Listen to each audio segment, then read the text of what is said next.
नमस्कार मित्रों, मैं हूं डॉक्टर राम जी भाई। आपके लिए एक छोटी सी कहानी लेकर आया हूं।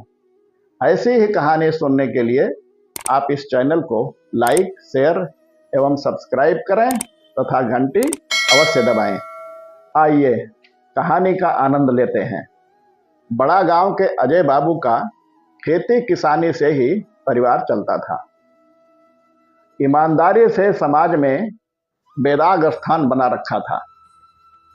इच्छा यही रहती थी कि बेटा भी खानदान को कोई दाग न लगाए। गांव से कुछ ही दूरी पर सलेमपुर कस्बे के एक छोटे से स्कूल बाबू विद्यालय में बेटे का प्रवेश करा दिया। स्कूल की बिल्डिंग तो बहुत अच्छी नहीं थी, परंतु पढ़ाने वाले टीचर बहुत अच्छे थे। बच्चा कैसा भी कमजोर हो, उसे पढ़ने में बहुत अच्छा बना ही देते थे। आरबी ने स्कूल की पढ़ाई पूरी करके वहीं एक कॉलेज में प्रवेश ले लिया। पढ़ाई के साथ साथ खेल कूद में काफ़ी रुचि रहती थी। कॉलेज में भी जब भी कोई प्रतियोगिता होती थी तो सबसे आगे बढ़कर हिस्सा लेते थे, जिससे स्वयं के साथ साथ स्कूल कॉलेज का भी नाम होता था। कई बार प्रतियोगिता में आरबी ने अपना स्थान बनाया था। स्थानीय बाजार सलेमपुर में गोरखपुर वाला हलवाई की प्रसिद्ध मिठाई की दुकान थी। के लाल खोए के पेड़े की प्रसिद्धि तो इतनी थी कि 50-60 किलोमीटर दूर से लोग आकर ले जाते थे। कार मोटर लेकर निकलने वाले तो जरूर उस लाल पेड़े का स्वाद चखे बिना आगे नहीं जाते थे। राम बाबू उस दुकान के मालिक थे। उसके दुकान में आरबी प्रायः जाकर लस्सी में पेड़े डालकर लस्सी पीते थे। इनके शरीर को देखकर दुकान का मालिक बहुत प्रसन्न होता था। अगर कभी पैसा नहीं भी रहा तो वह खिलाने से मना नहीं करते थे।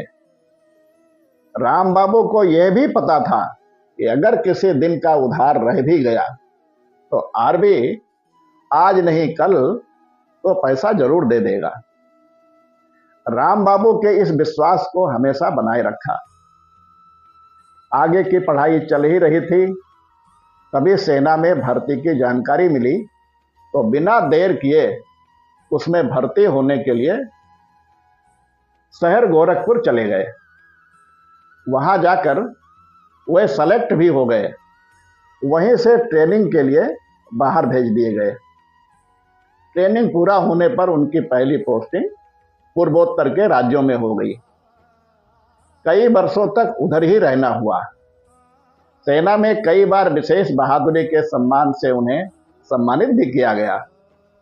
नौकरी में कई स्थानों पर जाना हुआ, लेकिन अपने प्रदेश में आना नहीं हो पाया। घर से माता पिता भी इनके साथ ही आकर रहने लगे।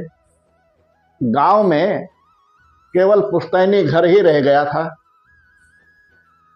नौकरी में रहते हुए एक सेना के अधिकारी के लड़की से विवाह हो गया। परिवार बढ़ता गया। 2 बेटे हो गए। दोनों बेटे नौकरी के लिए लंदन चले गए। वहीं पर वह दोनों बेटे शादी विवाह करके सेटल हो गए। आरबी अंत में ब्रिगेडियर के पद से रिटायर हो गए। अब गांव में अपने बच्चे तो थे नहीं, तो अजय बाबू भी गांव में अकेले रहकर वहां क्या करते, इसलिए वो भी अपने गांव से लंदन में जाकर बच्चों के साथ ही रहने लगे। लंदन में रहते हुए सलेमपुर की 2 बातें याद रहती थी। एक तो राम बाबू के दुकान पर लस्सी और पेड़े खाए हुए 20 रुपये के उधारी, और दूसरा बापू विद्यालय, जहां से उन्होंने 12वीं पास की थी। 83 साल के रिटायर्ड ब्रिगेडियर आरबी दुबे 65 साल के बाद विमान द्वारा लंदन से गोरखपुर आए।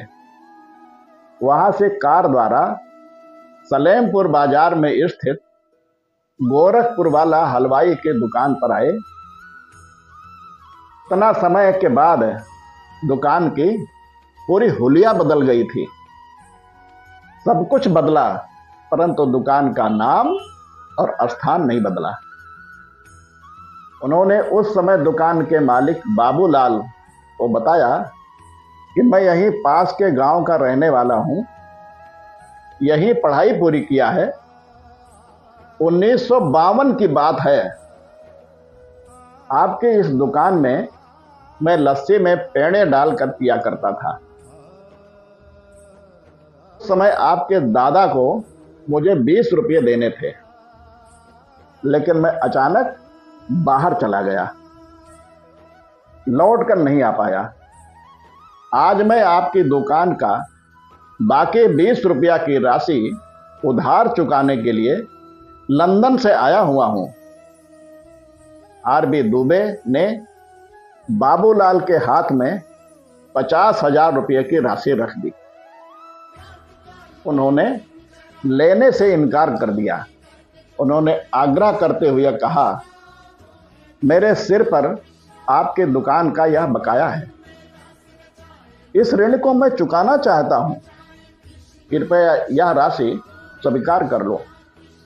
इस पर बाबूलाल ने कहा, आरबी बाबू, इतने दिन बीतने के बाद भी आप हमारी दुकान को याद रखे।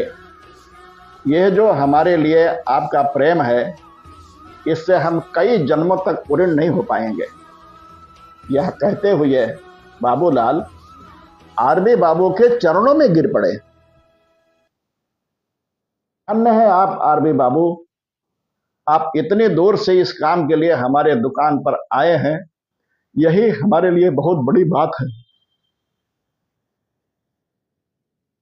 अगली बार फिर ऐसी नई कहानी के साथ आपसे भेंट होगी। तब तक के लिए नमस्कार।